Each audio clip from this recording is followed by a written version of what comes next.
Hello everyone. I'm using two mic this time around because this one I want it to be very loud. Mm, yes, because I'm talking about savings. You want to save for your business. So, how do you save? How can you save for your business? Hmm. You see, one of the tips that you should know about savings is that no matter how little your income is, make sure you save something. Make sure you save something. Hmm? Then another tip is that you must have a particular amount. You don't just save by impulse. Say, let me save 200 this month. Let me save 2,000 next month. No, if you continue to do that, you will just discover that you will not save anything at all. So the best bet is to have a fixed amount, at least a particular amount you save from your income on daily basis, or a particular percentage. Because you may be a business, your own might not be salary, it might be business. So a particular percentage that you save, because there is a saying that don't save what is left after spending. Rather, spend what is left after saving. So that is, saving should come first before you begin to spend. I believe you get that. Then ensure consistency. That's another tip. Ensure that you are consistent with what you are saving. So then you should also know that you cannot solve the problems of everybody. You cannot help everybody.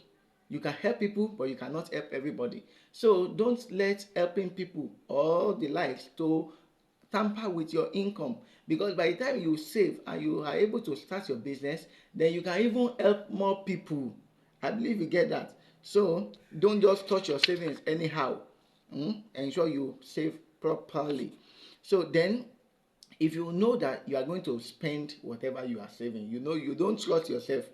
So for example, I don't like keeping money personally too, so I always try to find a way of quickly doing what I need to do with it. So if you come to me after money has come, just forget it, the money has gone. Oh.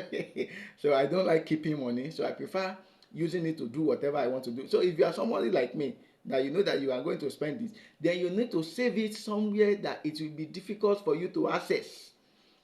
So for example, there was a time that I was giving what's it called now, I was charged for ATM in a particular bank I opened. So, but despite that the money has been deducted from my account, I didn't go for the ATM. You know why I didn't go? Because if I have ATM to that account, I would just be going in there to withdraw the savings.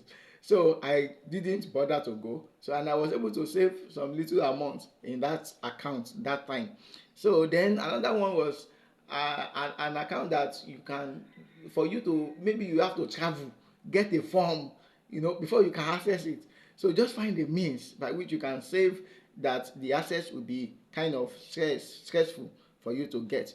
Then increase in income should mean increased savings. Increase in income should mean increase in savings. So not increase in spending. So if you are getting more, make sure you save more. Then some unexpected income usually come. You don't expect it, the money just come. So if it comes like that, make sure it comes into your savings account and not come into your spending account. Shey you get? So make sure you do like that. Then sometimes you budget for some things, you want to get some things, but you get it cheap at a cheaper price. So those little change can also be saved. Then another final advice on saving is that you can have two form of savings. For example, number one, you can have a saving to do some things. Maybe you want to pay house rent, you are using that to do some capital things, or you want to do some projects, or you want to save for school fees or something like that. You can have savings for all those ones separately. So then you can also save for maybe medical emergencies if you don't have, but I advise concerning that one, you can have this HMO stuffs like that. So but you can also still save for that. Then you can now have your business saving. So that one will be untouchable. You don't touch it at all. So I think I've able to teach you and help you to save. So begin to save money. Then you bring my share after you have saved. So you get. So I will just be collecting 35% of whatever you save. It's not much. So all right. Thank you for having me. See you next time. Bye. Remember to share and save.